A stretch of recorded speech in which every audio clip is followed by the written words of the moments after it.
Така како што најави колешката Бојана, вечера со нас е професорот Трпе Стојановски. Добар ден и од мене, професоре. Добар ден.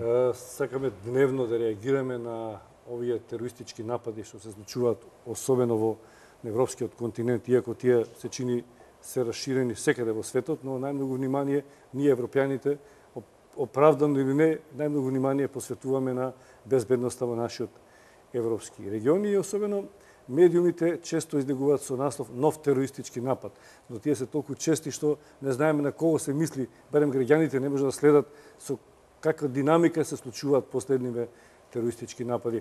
Јас ќе прашам за ова денеска. Ова е малку нетипичен, како што рекоа медиумите, потенцијален, како што рекла полицијата во Лондон, потенцијален терористички напад, иако премиерката рече дека тоа сепак е терористички напад, бидејќи се работи за еден одмазнички чин на немуслиман врз муслиманско население. Како вие гледате на овој настан? Дали тоа сепак тероризам или не? Станува збор за серија на настани кои што го привлекуваат вниманието не само на Европа, туку и на светската јавност. И во таа серија на настани и овој денес настан кој што исто така за жал има смртна последица, вие го кажавте како нетипичен. Веројатно на таа нетипичност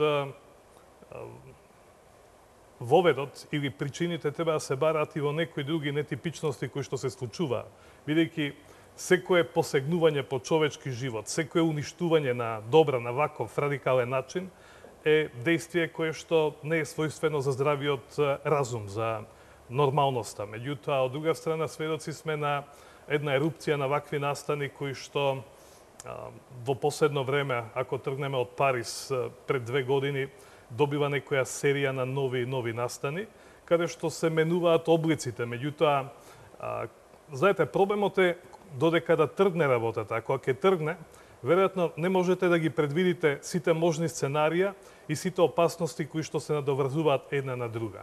Бидејќи станува збор за поттик кој што веќе е влезен во психата, во разумот на група луѓе или на поединци, кои што тргнуваат од некои предпоставки и ја земаат правдата во своји раце или се обидуваат да прават некое порамнување на начин несвојствен за цивилизацијските вредности.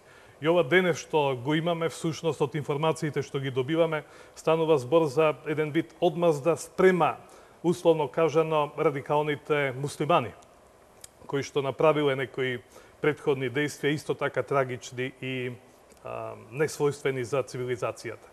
Значи, веројатно живееме во време каде што се помалку ќе може да се контролираат однесувањата и каде што, еве, гледаме и со примена кај што можеби нема експлозив, нема оружје, меѓутоа сепак има алатки или средства кои што имаат, би рекол, позитивна намена, меѓутоа истите може да се употребат и за газење на луѓе, уништување, убивање на луѓе и така натаму.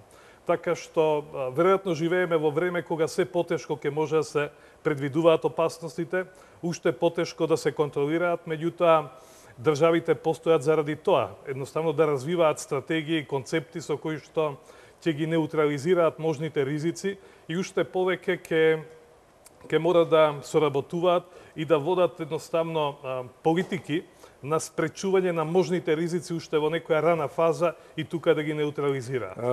Од репортот на нашата колешка за случувањата во Лондон, последната реченица ми се чини беше дека степенот на безбедноста е подигнат на највисоко можно ниво.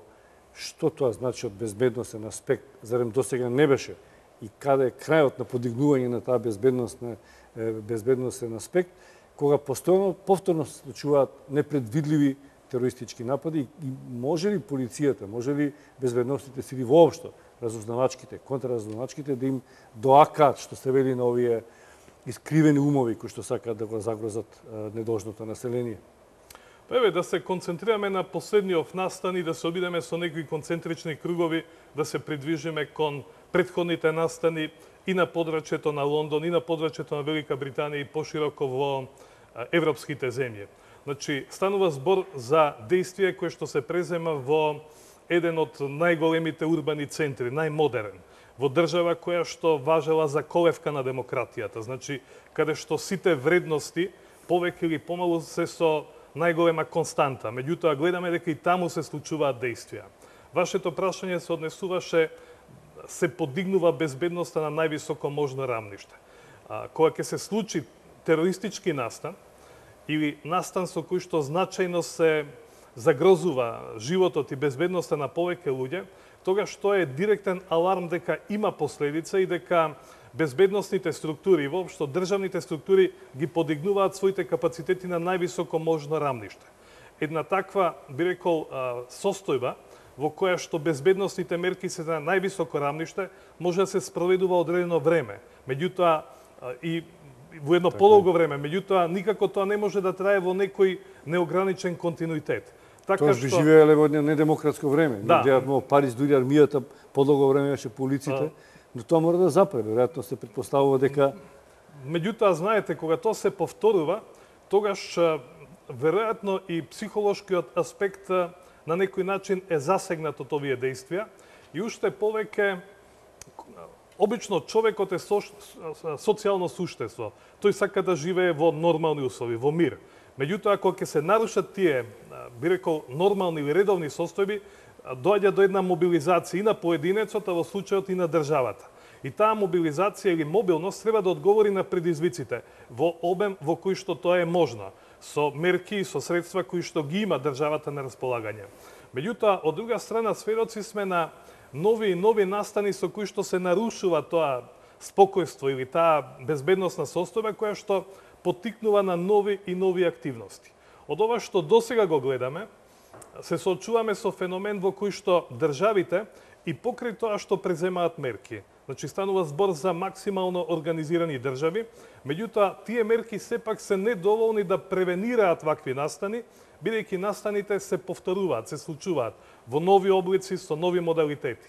Што е она што им преостанува на државните институции и воопшто на граѓаните?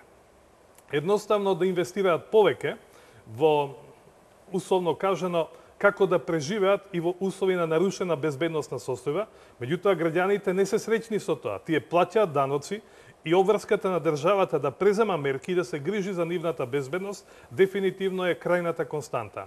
И во тој дел државите се соочени со нови и нови облици на соработка. Тоа се прави, меѓутоа веројатно недоволно брзо и недоволно на начин на кој што ќе може да се превенираат сите овие опасности, а од друга страна и технологијата, особено во сајбер просторот, ги отвара новите можности кои што, еве, за жал, гледаме дека покрај тоа што може да се користат и во мирнодопски, во развојни цели, за жал се случуваат и во ова најцрна страна на човековото живење.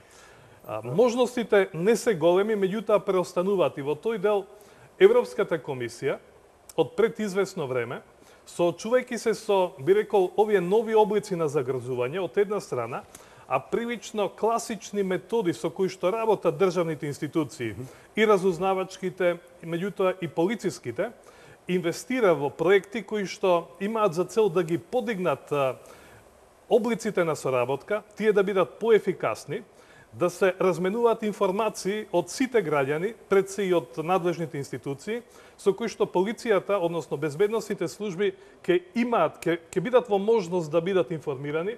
Видовме на еден од прилогот како еден од граѓаните со мобилниот телефон. Значи, тоа се тие нови облици и нови можности кои што се иницирани како нови проекти од страна на Европската комисија, пред се во рамки на програмата Хоризонт 2020.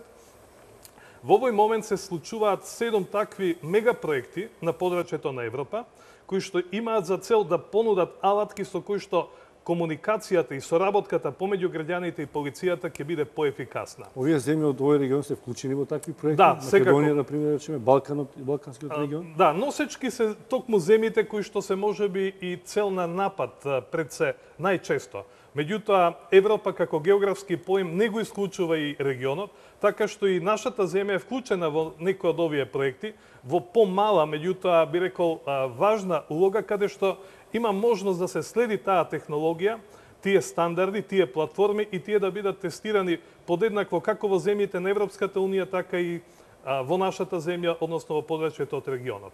Меѓутоа, ова се инструменти кои што ќе овозможат подобра и побрза размена на информации, што не значи дека ќе ги редуцираат проблемите или ќе ги елиминираат. Меѓутоа, би представувале можен, би рекол, вентил преку кој што ќе се релаксираат и едноставно состојбите во смисла на поблиска, понепосредна соработка, побрза, која што би можела да биде ефикасна, со оглед на тоа дека безбедносните служби се тие кои што ги собираат информациите, тие се квалификувани и имаат можност да ги препознаваат можните ризици и соодветно да се поставуваат. Професоре, сепак се чини после секој ваков терористички напад, каде што има големи загуби, големи жртви, медиумите, јавноста, прв кога обвинува на некој начин под наводници е полицијата, дека не успеала на соодветен начин да ги заштити граѓаните. Дали е тоа оправдано, дали премногу очекуваат граѓаните и дали овие проекти фактички кога ги вклучуваат граѓаните да бидат дел од безбедноста, ќе намали таа разлика меѓу полицијата и граѓанинот, бидејќи граѓаните чувствуваат некој треба да не штити. На некој начин ова можеби ќе помогне да не ги обвинуваат често. И дали има разлика од безбедносниот степен на развој од една европска држава до друга? Дали ќе Франција можеби по да речем сега ајкава одnosno Германија? Дали Германија е по слаба во однос на британските служби? Или постои еден систем кој што е на еднакво рамниште? Значи, поставивте неколку прашања. Ова се можни излезни решенија во оваа сложена и комплексна ситуација. Со право надлежна структура за безбедноста се безбедносните органи. Значи, станува збор за корпус на безбедносни органи, кои што имаат уставна и законска надлежност и во тој дел секако дека важна е улогата и на полицијата. Меѓутоа, од друга страна, станува збор за предизвици со кои што се соочува општеството, заедницата, каде што опасностите се такви кои што не ја исклучуваат одговорноста на безбедносните служби.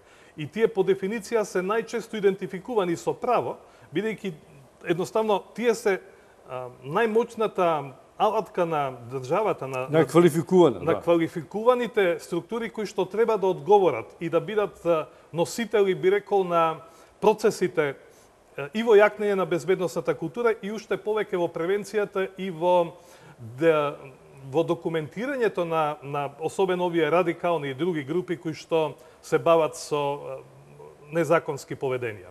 Меѓутоа, и во најразвиените држави немате полиција или безбедносни структури кои што може да гарантираат висок степен на безбедност. Бидејќи видовме од 11 септември 2001 година и наваму, особено овие настани во Париз, во Лондон, претходно во Мадрид и во другите држави, каде што државите се ранливи од вакви вид на действија. Русија, секако. Значи, станува збор за безбедносни системи кои што одговараат на националните потреби и тие повеќе или помалу се разликуваат од една до друга земја. Меѓутоа, станува збор за силни безбедносни структури, бидејќи потекнуваат од држави кои што се познати по својот однос спрема владењето на правото и спрема санкционирањето на криминалот. Но, новото време, новите ризици едноставно создаваат нови предизвици на кои што државите се прилагодуваат. Меѓутоа, никако не, би рекол, правопропорционално во однос на заканите, бидејќи заканите, еве, за жал и случаите кои што се јавуваат, покажуваат дека безбедноста многу тешко може да се контролира на некое највисоко рамниште, но немаат алтернатива државите.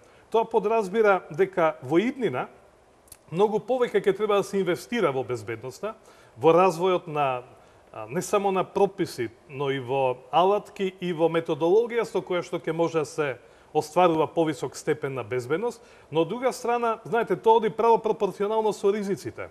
Денес една од, би рекол, најдоходовните области е бизнисот во сферата на безбедносни инструменти и алатки.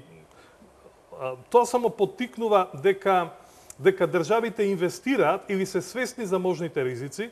Од друга страна, профитот кој што се создава од овие области, од оваа индустрија, дефинитивно ќе има нагорна линија, а државите и понатаму мора да инвестираат и во јакнење на своите институции, во тренинг, во едукација, во научни проекти кои што ќе овозможат подобрување на состојбите во смисла на подобра безбедност и подобра заштита, а секако дека и граѓаните ќе бидат свесни дека живеат во нови состојби, во нови околности. тоа не секогаш е, би рекол, среќна порака за иднината. Меѓутоа, особено кога говориме за човековите права, балансот на човековите права, правото на слобода, правото на изразување, на движење и така натаму, кои што во име на безбедноста сведоци сме дека се повеќе се ограничуваат заради некакви методи на проверка, на контрола, на создавање на некои бази на податоци, меѓутоа тоа е веројатно цена на времето во кое што живееме. Професор Стојановски, се повторуваат центрите каде што се случуваат овие терористички напади. Од време на време има некое проширување, значи беше Русија, ми се чини изненадување, Турција често пати има во колевката на исламот, таму веќе и војни се водат меѓу себе, но Париз и Лондон стана синоним на ерупција на европскиот тероризам. Како да, зошто ги одбираат токму овие центри? Дали е заради тоа што таму има премногу муслимани, кои што своевремено се досели и се уште се собираат, и дали превенцијата, и ова ми е можеби поважно при крајот на разговорот, дали во рамки на безбедноста генерално, не само на безбедносните служби, една политика на безбедност, што можеби сега Трамп сака да ја примени, а тоа е еден поригиден став кон сите доселеници, особено кон муслиманите. Дали на тој начин можеби ќе се спречи голем прилив на исламисти, меѓу кои се подразбира дека може да има и радикални исламисти. Значи, не случајно градовите кои што ги споменавте се избор на места каде што се прават овие действија. Исто така бевме сведоци и на други големи центри, урбани центри. Веројатно една од причините зошто изборот е на овие места се должи и на ефектите кои што овие действија ги оставаат позади себе. Што им е нив цел, фактички. Што е секако цел на терористите, односно на луѓето кои што се мотивирани да извршуваат вакви действија. Од друга страна, сведоци сме и на други терористички, односно криминални настани кои што се случуваат на други подрачја, кои што не се толку во фокусот на интерес на светската јавност. Веројатно, една од причините зошто изборот е во овие урбани центри се должи и на ова објаснување. Меѓутоа, трагедијата зошто се случуваат тие е прашање кое што треба да ги заинтригира пред се оние кои што се творци на глобалната политика, бидејќи во еден дел веројатно овие настани се резултат на некои политики кои што се спроведуваат. Така што одговорноста на светските лидери е извонредно голема, бидејќи тие може да придонесат, и тоа е можеби најдобриот начин како може да се заговара намалување или да посакаме сведување на минимум на вакви можни действија. Ова е прашање кое што јас не би го довел во врска со било која религијска група, бидејќи на други места постојат и поголем број муслимани од тие кои што живеат во Париз, во Лондон и така натаму.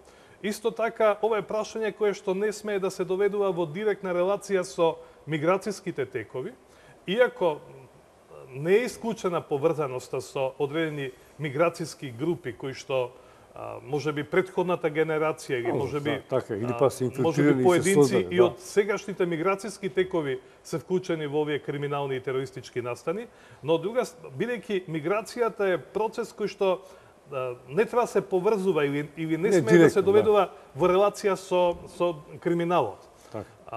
Од таа причина мора внимателно да се имаат во предвид и оценките и особено одлуките на оние кои што имаат моќта и кои што носат одлуки, кои што ги засегаат светските за Трамп што ја прашав, процеси. Тој безбедносен, политичко безбедносен аспект на бариери, градење на... Претседателот Трамп доаѓа од најмоćната земја во светот, земја која што има јасни стратегии, јасни политики, кои што со неговото доаѓање добиваат и некои, би рекол, нови аспекти, нови моменти. И во таа смисла, секако дека одлуките кои што ги презема претседателот Трамп, сигурно дека ќе имаат свое значење во идните процеси или идните состојби. Од таа причина е многу битно, како велат, на времето постоеше политика на мирољубива коегзистенција. Тоа е веројатно нешто што останало во романтиката или во книгите. Денес политиката се темели најмногу на интересите, пред се оние национални од кои што тргнуваат земјите, меѓутоа сите би рекол радикални мерки или сите мерки со кои што се поттикнува се поголемата раслоеност и се повеќе акумулирање на богатство во некои помали кругови за сметка на тамошно масовно сиромаштување на глобалното светско население, веројатно е процес кој што нема да трае во недоглед. Но тој од време на време ќе има своји рефлексии кои што за жал може да бидат и болни. Професоре, ви благодарам што бевте гости во пестите на Ми беше задоволство. Тоа беше професорот Трпе Стојановски, универзитетски професор. Овој разговор го завршувам со една вест што туку што ја добив, а е на некој начин во контекст за тероризмот со кој што зборуваме. Автомобил удри во полициско возило во центарот на Париз.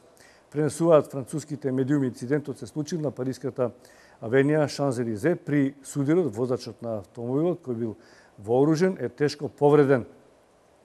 Полицијата ги блокирала улиците и апелира до жителите на Париз да не се движат по авенијата. Несреќата се случила во близина на Елисејската палата, каде претседателот Емануел Макрон за неколку часа треба да се сретне со јорданскиот крал Абдула II. Полицијата смета дека станува збор за испланиран напад, но засега истрагата е во тек. Значи, очигледно од ден на ден ние ќе се соочуваме со тероризмот и како што вели професорот, ќе треба безбедносните сили да најдат начин како да се справат со овој наплив на тероризам во светот. Благодарам, професоре. Благодарам. Благодарам, почитувани гледачи, останете со програмата на телевизија Нова.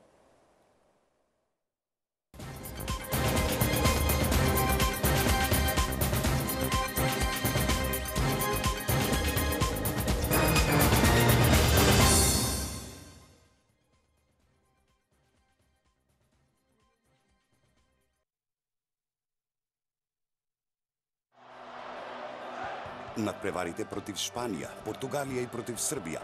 Можност за спортско уживање на плоштадот Македонија во Скопје.